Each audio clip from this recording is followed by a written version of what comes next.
Hello, in this section we are discussing about the geomorphic work by glacier, mainly the transportation and its depositional work. Transportation by glacier. Transportation is the process of carrying the eroded material from one place to another. Glacier erode ചെയ്ത മെറ്റീരിയലിനെ ഒരു പ്ലേസിൽ നിന്ന് മറ്റൊരു പ്ലേസിലോട്ട് carry ചെയ്യുന്ന പ്രോസസ്സിനെയാണ് transportation എന്ന് വിളിക്കുന്നത്. And the glacier transport the material in three ways: superglacial load, englacial load, subglacial load. Glacier പ്രധാനമായിട്ടും മൂന്ന് രീതിയിലാണ് ട്രാൻസ്പോർട്ടേഷൻ കണ്ടക്ട് ചെയ്യുന്നത്: സൂപ്പർഗ്ലേഷ്യൽ ലോഡായിട്ടും, എൻഗ്ലേഷ്യൽ ലോഡായിട്ടും, സബ്ഗ്ലേഷ്യൽ ലോഡായിട്ടും. എന്താണ് സൂപ്പർഗ്ലേഷ്യൽ ലോഡ് എന്ന് നോക്കാം. The major amount of the load is transported on the top of glacial ice and is known as superglacial load. Majority of ലോഡും ഒരു ഗ്ലേഷ്യറിന്റെ ഏറ്റവും മുകൾ ഭാഗത്തൂടെയാണ് ക്യാരി ചെയ്യുന്നത്. അങ്ങനെ ഒരു ഗ്ലേഷ്യറിന്റെ ഏറ്റവും മുകൾ ഭാഗത്തൂടെ ക്യാരി ചെയ്യുന്ന ലോഡിനെ വിളിക്കുന്ന പേരാണ് super glacial load. Englacial load. The materials are transported within the body of glacier. ഒരു ഗ്ലേഷ്യറിന്റെ ബോഡിക്കകത്ത് ക്യാരി ചെയ്ത് കൊണ്ടുപോകുന്ന ലോഡുകളെ എൻഗ്ലേഷ്യൽ ലോഡ് എന്ന് വിളിക്കുന്നു. Subglacial load. The load transported through the bottom of glacier. ഒരു ഗ്ലേഷ്യറിന്റെ ഏറ്റവും ബോട്ടം പോർട്ടിൽ കൂടെ ക്യാരി ചെയ്ത് കൊണ്ടുപോകുന്ന ലോഡുകളെ സബ്ഗ്ലേഷ്യൽ ലോഡ് എന്ന് വിളിക്കുന്നു. Glacial deposition. When the glacial ice melts, it will drop the debris on the wall. ഒരു ഗ്ലേഷ്യൽ ഐസ് മെൽറ്റ് ചെയ്യുന്ന സമയത്ത് അത് ക്യാരി ചെയ്ത് കൊണ്ടുവരുന്ന ഡെബ്രീസിനെ അത് വാലി ഫ്ലോറിൽ ഡെപ്പോസിറ്റ് ചെയ്യുന്നു.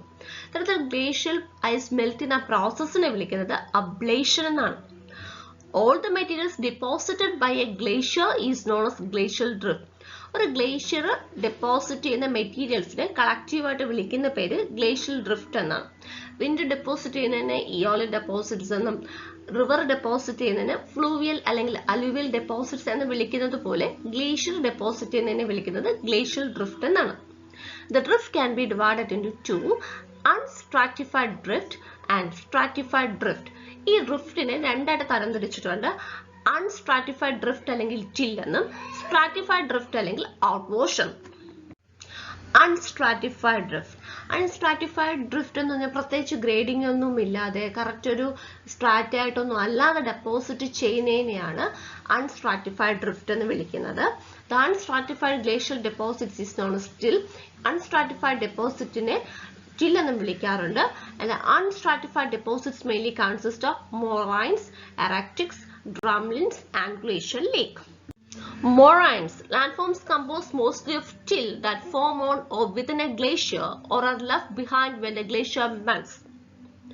ഒരു ഗ്ലേഷ്യർ മെൽറ്റ് ചെയ്യുന്ന സമയത്തോ അല്ലെങ്കിൽ ഒരു ഗ്ലേഷ്യറിനകത്തോ ഫോം ചെയ്യുന്ന ടില്ല് കൊണ്ടുള്ള ലാൻഡ് ഫോംസിനെ അല്ലെങ്കിൽ അൺസ്ട്രാറ്റിഫൈഡ് ഡെപ്പോസിറ്റ്സ് കൊണ്ടുണ്ടാകുന്ന ലാൻഡ് ഫോംസിനെയാണ് മൊറൈൻസ് എന്ന് വിളിക്കുന്നത്. Moraines are mainly of five types: terminal moraines, recessional moraines, ground moraines, lateral moraines, medial moraines. Terminal moraines. Moraines found at the terminus of a glacier. ഒരു ഗ്ലേഷ്യറിന്റെ end പാർട്ടിൽ അല്ലെങ്കിൽ terminus പാർട്ടിൽ ഉണ്ടാവുന്ന മൊറൈൻസിനാണ് terminal moraines എന്ന് വിളിക്കുന്നത്. Recessional moraines. These are formed when a glacier retreats. ഒരു glacier retreat ചെയ്യുന്ന സമയത്ത് ഉണ്ടാവുന്ന മൊറൈൻസ് ആണ് recessional moraines. Ground moraines. When a bottom part of a glacier is highly charged with rocks, it cannot transport the load as a whole. So it will be forced to deposit some amount of the transported material, forming ground moraines. ഒരു ഗ്ലേഷ്യറിന്റെ bottom പാർട്ടിൽ ഒത്തിരി റോക്സുമായിട്ട് അത് transport ചെയ്യുകയാണെങ്കിൽ അതിന് ഈ wait കാരണം full ലോഡിനെ transport ചെയ്യാൻ പറ്റത്തില്ല. അപ്പോൾ കുറച്ച് മെറ്റീരിയൽസിനെ അത് അവിടെ ഡെപ്പോസിറ്റ് ചെയ്യുമ്പോൾ അങ്ങനെ ഉണ്ടാകുന്ന മൊറൈൻസ് ആണ് ground moraines. Lateral moraines. These are bridge-like masses of rock seen on the lateral side of a glaciated valley. ഒരു ഗ്ലേഷ്യേറ്റഡ് വാലിയുടെ മാർജിൻസിൽ അല്ലെങ്കിൽ ലാറ്ററൽ സൈഡിൽ കണ്ടുവരുന്ന ഡെപ്പോസിറ്റ്സിനെ വിളിക്കുന്ന പേരാണ് ലാറ്ററൽ മൊറൈൻസ്. ഇത് കാണപ്പെടുന്നത് റോക്കിന്റെ റിഡ്ജ് കണക്കാണ് കാണപ്പെടുന്നത്. Medial moraines. When two valley glacier unite, the lateral moraines of the same united to form medial moraine. രണ്ട് വാലി ഗ്ലേഷ്യേഴ്സ് മീറ്റ് ചെയ്യുന്ന സമയത്ത് അത് രണ്ട് യുണൈറ്റ് ചെയ്യുമ്പോൾ അതിലുള്ള ലാറ്ററൽ മൊറൈൻസ് ചേർന്ന് ഉണ്ടാകുന്ന ഒരു ഫീച്ചറാണ് മീഡിയൽ moraine. Erratics or indicator boulders. These are isolated boulders of larger size deposited by a glacier. ഒരു ഗ്ലേഷ്യർ ഡെപ്പോസിറ്റ് ചെയ്യുന്ന ലാർജ് സൈസ് ആയിട്ടുള്ള ഐസൊലേറ്റഡ് ബൗൾഡേഴ്സിനെ വിളിക്കുന്ന പേരാണ് ഇറാറ്റിക്സ് അല്ലെങ്കിൽ ഇൻറ്റിഗ്രേറ്റർ boulders. Some erratics may be 3 meter in diameter, weighing thousands of kilotons. ചില ഇറാറ്റിക്സിന്റെ width എന്ന് പറയുന്നത് 3 metre വരെ എക്സ്റ്റെൻഡ് ചെയ്യാറുണ്ട്. മാത്രമല്ല അതിന്റെ വെയിറ്റ് ഒത്തിരി ടൺസ് വരെയാണ് അതിന്റെ വെയിറ്റ് എന്ന് പറയുന്നത്. നല്ല വെയിറ്റ് ഉള്ള ബൗൾഡേഴ്സ് ആണ് ഇറാറ്റിക്സ് അല്ലെങ്കിൽ ഇൻഡിക്കേറ്റർ ബൗൾഡേഴ്സ് എന്ന് പറയുന്നത്. These heavy boulders which cannot be moved by wind and water can be transported by glacier to greater distance from their sources. ഇത്തരത്തിലുള്ള ഇറാറ്റിക്സിനെ അല്ലെങ്കിൽ ഐസൊലേറ്റഡ് ആയിട്ടുള്ള ഈ ബൗൾഡേഴ്സിനെ വിൻഡിനോ വാട്ടറിനോ ഒന്നും തന്നെ മൂവ് ചെയ്യാൻ സാധിക്കത്തില്ല. പക്ഷെ ഗ്ലേഷ്യറിന് ഇത്തരത്തിലുള്ള അത്രയും വെയിറ്റ് കൂടിയ കിലോഗ്രാം ടൺസ് ഒക്കെ ഉള്ള ഇത്തരത്തിലുള്ള ബൗൾഡേഴ്സിനെ ഒരുപാട് ദൂരം അതിന്റെ ഒറിജിനൽ സോഴ്സിൽ നിന്ന് ട്രാൻസ്പോർട്ട് ചെയ്യാനുള്ള കഴിവുണ്ട്. An elongated line of erratics derived from a common source is called boulder terrain. ഒരു കോമൺ സോഴ്സിൽ നിന്ന് വരുന്ന ഒത്തിരി ബൗൾഡേഴ്സ് അല്ലെങ്കിൽ ഒത്തിരി ഇറാറ്റിക്സിനെ ചേർത്ത് വിളിക്കുന്ന പേരാണ് ബൗൾഡർ ടെറൈൻ എന്ന് പറയുന്നത്. ഈ രണ്ടാമത്തെ ഫിഗർ എന്ന് പറയുന്ന ബൗൾഡർ ടെറൈൻ ആണ്. മുകളിലാണെങ്കിൽ ഒറ്റ ഒരെണ്ണേ ഉള്ളൂ, ഐസൊലേറ്റഡ് ആയിട്ട് ഒരു ബൗൾഡറേ ഉള്ളൂ. പക്ഷെ രണ്ടാമത്തെ ഫിഗറിൽ ഒത്തിരി ബൗൾഡേഴ്സ് കാണാൻ സാധിക്കും. അതായത് ഏതെങ്കിലും ഒരു ജനറൽ സോഴ്സിൽ നിന്ന് ഇതുപോലെ ഗ്ലേഷ്യർ കൊണ്ടുവന്ന് ഡെപ്പോസിറ്റ് ചെയ്തിട്ടുള്ള ബൗൾഡേഴ്സ് ആണ്. ഒരേ കോമൺ സോഴ്സിൽ നിന്ന് ഇത്തരത്തിൽ കൊണ്ടുവരുന്ന ഡെപ്പോസിറ്റ് ചെയ്യുന്ന ഇറാറ്റിക്സിനെ വിളിക്കുന്ന പേരാണ് boulder terrain. Big boulders balancing on very small fragment are called perched block. ഈ മൂന്നാമത് കാണുന്നത് perched block ആണ്. ഇതിന്റെ പ്രത്യേകത ഏറ്റവും താഴെ കുഞ്ഞു കുഞ്ഞു റോക്ക് ഫ്രാഗ്മെന്റ്സ് ആയിരിക്കും, മുകളിൽ അതേസമയം ബിഗ് ബൗൾഡേഴ്സ് ആയിരിക്കും. അപ്പോൾ സ്മോൾ ഫ്രാഗ്മെന്റ്സിൽ ബിഗ് ബൗൾഡേഴ്സ് ബാലൻസ് ചെയ്യുന്ന ഈ ഒരു ഫീച്ചറിനെ വിളിക്കുന്ന പേരാണ് perched blocks. Drumlins. Drumlins are elliptical shaped or whale-back shaped elongated mounds formed due to deposition of glacier. ഒരു ഗ്ലേഷ്യറിന്റെ ഡിപ്പോസിഷൻ കൊണ്ടുണ്ടാകുന്ന എലപ്റ്റിക്കൽ ഷേപ്പ് അല്ലെങ്കിൽ വെയിൽ ബാക്ക് ഷേപ്ഡ് ആയിട്ടുള്ള ഇലോങ്ങേറ്റഡ് മൗണ്ട്സിനെ വിളിക്കുന്ന പേരാണ് ഡ്രംലിൻസ്. They may vary in size. Sometimes they may cover large area and attain greater heights. ഓരോ ഡ്രംലിന്റെ size എന്ന് പറയുന്നത് വേരി ചെയ്യും. ചില ഡ്രംലിൻസ് എന്ന് പറയുന്നത് കൂടുതൽ ഏരിയ, ലാർജ് ഏരിയ കവർ ചെയ്യുന്നതും അതുപോലെ തന്നെ നല്ല ഹൈറ്റ് ഉള്ള ഡ്രംലിൻസും കാണപ്പെടാറുണ്ട്. When a glacier approaches a mound which is highly weathered, it will erode the materials and they deposit the eroded cores on the other side, producing drumlins. Erosional ഫീച്ചറായ crag and ടൈലിന് വളരെയധികം similar ആയിട്ടൊരു ഫീച്ചറാണ് ഡ്രംലിൻ എന്ന് പറയുന്നത്. ഒരു glacier weathered റോക്കിനെ approach ചെയ്യുമ്പോൾ, ക്രാഗ് and tile form ചെയ്യുന്നത് igneous റോക്കിനെ approach ചെയ്യുമ്പോഴാണ്. അത് അധികം വെതറിങ് സംഭവിക്കാത്തൊരു റോക്കാണ്. അതേസമയം ഒരു ഗ്ലേഷ്യറുടെ വെതറിങ് സംഭവിച്ച ഒരു മൗണ്ടിനെ അപ്രോച്ച് ചെയ്യണമെന്നിരിക്കട്ടെ, അപ്പോൾ അത് ഒരു വശത്തുള്ള മെറ്റീരിയൽസിനെ ഇറോഡ് ചെയ്യും. അതിന്റെ കോഴ്സിൽ തന്നെ ഓപ്പോസിറ്റ് സൈഡിൽ ആ ഇറോഡഡ് മെറ്റീരിയൽസിനെ ഡെപ്പോസിറ്റ് ചെയ്തുണ്ടാകുന്ന ഫീച്ചറാണ് ഡ്രംലിൻ എന്ന് പറയുന്നത്. റൈറ്റ് സൈഡിലെ ഫിഗർ നോക്കാം. ഇത് ഒരു ഗ്ലേഷ്യർ ഐസ് ആണ്. ഗ്ലേഷ്യർ ഐസ് മൂവ് ചെയ്യുന്നത് ഈ ഒരു വശത്തോട്ടാണ്. അപ്പോൾ ഈ പോകുന്ന വശത്ത് നിന്ന് ഇവിടെ ഇറോഡ് ചെയ്യുകയും ഓപ്പോസിറ്റ് സൈഡിൽ ഡെപ്പോസിറ്റ് ചെയ്യുന്നതിനെ വിളിക്കുന്ന പേരാണ് ഡ്രംലിൻ. അത്തരത്തിൽ ഡെപ്പോസിറ്റ് ചെയ്ത ഫീച്ചറാണ് ഈ താഴെ കാണുന്നത്. ഇവിടെ ഇറോഡ് ചെയ്തത് ഇപ്പുറത്തെ ഡെപ്പോസിറ്റ് ടിൽസ് അൺസ്ട്രാറ്റിഫൈഡ് ആയതുകൊണ്ടാണ് ഇത് അൺസ്ട്രാറ്റിഫൈഡ് ഡെപ്പോസിറ്റ്സിൽ ഇൻക്ലൂഡ് ചെയ്തിരിക്കുന്നത്. The direction of tapering indicates the flow of glacier. അതിന്റെ ടാപ്പറിങ് ഏത് വശത്തോട്ടാണോ ആ ഒരു ഡെപ്പോസിറ്റ് ടാപ്പർ ചെയ്ത് കാണപ്പെടുന്നത് ആ വശത്തോട്ടാണ് അതിന്റെ ഗ്ലേഷ്യറിന്റെ ഫ്ലോ എന്ന് മനസ്സിലാക്കാൻ സാധിക്കും. They look like inverted boat or spoon. ഇത് കാണുമ്പോൾ നമുക്ക് കമത്തി വെച്ചിരിക്കുന്ന ഒരു സ്പൂണോ അല്ലെങ്കിൽ കമത്തി വെച്ചിരിക്കുന്ന ഒരു ബോട്ട് കണക്കാണ് കാണപ്പെടുന്നത്. And such topography is called basket of egg topography. ഇത്തരത്തിലുള്ള ടോപ്പോഗ്രഫി, റംലിൻസ് നിറഞ്ഞിരിക്കുന്ന ടോപ്പോഗ്രഫി വിളിക്കുന്ന പേര് ബാസ്കറ്റ് ഓഫ് എഗ് ടോപ്പോഗ്രഫി ആണ്. ഡ്രംലിൻസും ക്രാഗ് ആൻഡ് ടൈലും തമ്മിൽ തിരിഞ്ഞു പോകരുത്. ക്രാഗ് ആൻഡ് ടൈൽ എന്ന് പറയുന്നത് ഒരു ഇറോഷണൽ ഫീച്ചർ ആണ് and mainly focused on igneous rock, while drumlins is a depositional feature mainly focused on weathered rock.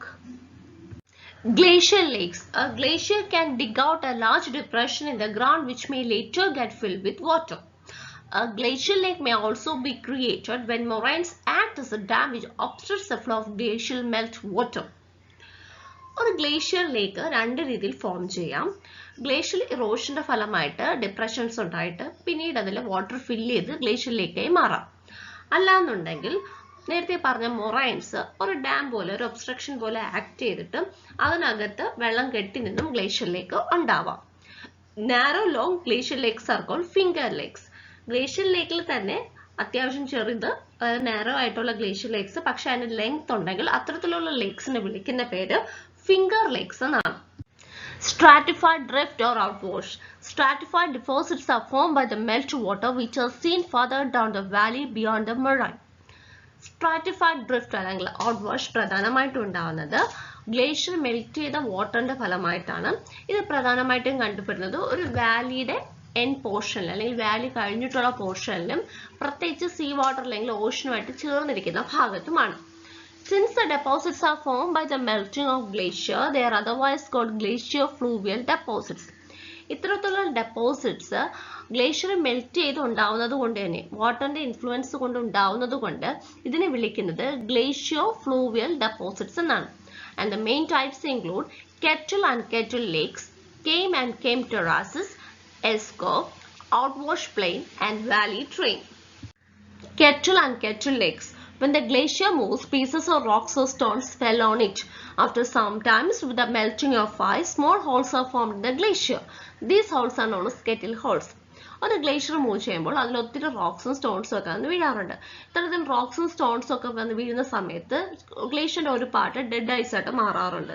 പിന്നീട് അത് മെൽറ്റ് ചെയ്യും, ആ ഒരു ഭാഗത്ത് സ്മോൾ ഹോൾസ് ഉണ്ടാവുകയും ചെയ്യുന്നുള്ളൂ. ഇത്തരത്തിലുള്ള ഫീച്ചറിനെ വിളിക്കുന്ന പേരാണ് കെറ്റിൽ ഹോൾസ്. റൈറ്റ് സൈഡിൽ കാണാൻ സാധിക്കും ഒരു ഗ്ലേഷ്യർ ഉണ്ട്, സ്റ്റോൺസോ റോക്സോ ഒക്കെ വന്ന് വീണിട്ട് ഡെഡ് ഐസ് ആയിട്ട് കുറച്ച് പോർഷൻസ് നിൽപ്പുണ്ട്. പിന്നെ അവിടെ ഔട്ട്വാഷ് ഡെപ്പോസിറ്റ്സ് നടക്കുന്നു. ഈ ഡെഡ് ഐസും ഗ്ലേഷ്യറും ഒക്കെ മെൽറ്റ് ചെയ്യുന്നു. അത്തരത്തിലുണ്ടാകുന്ന ചെറിയ ചെറിയ ഡിപ്രഷൻസിനെ വിളിക്കുന്ന പേരാണ് kettle holes. The kettle get filled with glacial melt water or rain water to form kettle lake. ഇത്തരത്തിലുള്ള ഡിപ്രഷനിൽ കെറ്റിൽസിൽ പിന്നീട് റെയിൻ വാട്ടറോ അല്ലെങ്കിൽ ഗ്ലേഷ്യൽ മെൽറ്റ് വാട്ടറോ വന്ന് ഫില്ലായിട്ടുണ്ടാകുന്ന ഫീച്ചറാണ് kettle lake. Large kettles are dotted with numerous low mounds called hammocks. ഇനി അത്യാവശ്യം വലിയ ലാർജ് കെറ്റിൽസ് ആണെങ്കിൽ അതിൽ ചെറിയ ചെറിയ മൗണ്ട്സ് കാണാൻ പറ്റും. ആ മൗണ്ട്സിനെ വിളിക്കുന്ന പേര് ഹമോക്സ് എന്നാണ്. And the kettles are mainly found in North American prairies. Came and came terraces. When the glacier melts, the soil and other items or debris deposited in the cracks get deposited in the form of mound and is known as came. They were left as steep-sided hills when the ice melted away. ഒരു glacier melt ചെയ്യുന്ന സമയത്ത് അതിന്റെ ക്രാക്സിൽ ഉണ്ടാകുന്ന സോയിലും മറ്റു ഡെബ്രീസുമൊക്കെ ഒരു മൗണ്ടിന്റെ രൂപത്തിൽ deposit ആവുന്നു. ഇത്തരത്തിലുള്ള സ്റ്റീപ്പ് സൈഡഡ് ആയിട്ടുള്ള ഹിൽസിനെ വിളിക്കുന്ന പേരാണ് കെയിംസ് എന്നത്. And kame exist in two form, kame terraces and kame moraines. Kames രണ്ട് രീതിയിലാണ് കാണപ്പെടുന്നത്. കെയിം ടെറാസസ് ആയിട്ടും കെയിം മൊറൈൻസ് അല്ലെങ്കിൽ കെയിം ഡെൽറ്റാസുമായിട്ടാണ് കാണപ്പെടുന്നത്. എന്താണ് കെയിം ടെറാസ് എന്ന് നോക്കാം. A kame terrace is a narrow flat top steep sided ridge of sediment along a valley side. ഒരു വാലി സൈഡിൽ കാണുന്ന വളരെ നാരോ ആയിട്ടുള്ള ഫ്ലാറ്റ് ടോപ്ഡ് ആയിട്ടുള്ള സ്റ്റീപ്പ് സൈഡഡ് ആയിട്ടൊരു റിഡ്ജ് ആണ് കെയിം ടെറാസ് എന്ന് പറയുന്നത്. It is found below A stream or lake trapped between the valley side and a prehistoric glacier. ഇത് പ്രധാനമായിട്ടും ഒരു സ്ട്രീമിന്റെയോ ഒരു ലേക്കിന്റെയോ താഴെയാണ് ഫോം ചെയ്യുന്നത്. വാലി സൈഡിനും അതുപോലെ ഒരു പ്രീ ഹിസ്റ്റോറിക് ഗ്ലേഷ്യറിനും ഇടയിലാണ് ഇത്തരത്തിലുള്ള ഫീച്ചേഴ്സ് ഫോം ചെയ്യുന്നത്. Then came moraines or came deltas. They are complex undulating mounds of sand and gravel dumped along a stagnant ice sheet rim. ഒരു സ്റ്റാഗ്നന്റ് ആയിട്ട് കിടക്കുന്ന ഐസ് ഷീറ്റിന്റെ റിമ്മിൽ എഡ്ജിൽ ഫോം ചെയ്യുന്ന വളരെ കോംപ്ലക്സ് ആയിട്ടുള്ള അണ്ടുലേറ്റിംഗ് ആയിട്ടുള്ള സാൻഡിന്റെയും ഗ്രേവലിന്റെയും ഡെപ്പോസിറ്റ്സിനെയാണ് കെയിം മൊറൈൻസ് അല്ലെങ്കിൽ കെയിം ഡെൽറ്റാസ് എന്ന് പറയുന്നത്. എസ്കോ. These are long winding ridges of gravel and sand deposited by the subglacial streams in ice tunnels through which they have flowed. Ice ടണൽസിൽ കൂടെ ഒഴുകുന്ന സബ്ഗ്ലേഷ്യൽ സ്ട്രീംസ് ഗ്രേവലും സാൻഡും ഡിപ്പോസിറ്റ് ചെയ്ത് ഉണ്ടാക്കുന്ന ലോങ് വൈൻഡിംഗ് റിഡ്ജസിനെ വിളിക്കുന്ന പേരാണ് എസ്കോസ്. On the melting of ice, these deposits remain as serpentine ridges. Ice melt ചെയ്യുന്നതിന്റെ ഫലമായിട്ട് ഇത്തരത്തിലുള്ള ഡിപ്പോസിറ്റ്സ് സർപ്പന്റിയൻ റിഡ്ജസിന്റെ രൂപത്തിലാണ് കാണപ്പെടുന്നത്. ഈ കാണപ്പെടുന്നത് എസ്കർ ആണ്. കാണുമ്പോൾ തന്നെ അറിയാം ഒരു പാമ്പ് വളഞ്ഞു പുളഞ്ഞു പോകുന്നത് പോലെ കാണപ്പെടുന്ന ഇത്തരത്തിലുള്ള റിഡ്ജസിനെ വിളിക്കുന്ന പേരാണ് എസ്കർ. They commonly show a measure of sorting or root stratification. ഇതിൽ നല്ല രീതിയിലുള്ള സോർട്ടിങ്ങും അല്ലെങ്കിൽ റൂട്ട് സ്ട്രാറ്റിഫിക്കേഷനും കാണാൻ സാധിക്കും. അതുകൊണ്ട് തന്നെയാണ് ഇതിന്റെ സ്ട്രാറ്റിഫൈഡ് ഡിപ്പോസിറ്റ്സിന്റെ കൂട്ടത്തിൽ ഇൻക്ലൂഡ് ചെയ്തിരിക്കുന്നത്. Their crust are rounded, their side slopes are moderately steep and their longitudinal slope is gentle. ഇതിന്റെ ടോപ്പ് പോർഷൻ ക്രസ്റ്റ് എന്ന് പറയുന്നത് റൗണ്ട് ആയിട്ടാണ് കാണപ്പെടുന്നത്. അതിന്റെ സ്ലോപ്പ് എന്ന് പറയുന്നത് മോഡറേറ്റ്ലി സ്റ്റീപ്പ് ആണ്. അതിന്റെ ലോഞ്ചിറ്റ്യൂഡൽ സ്ലോപ്പ് എന്ന് പറയുന്നത് ജെന്റിൽ ആണ്.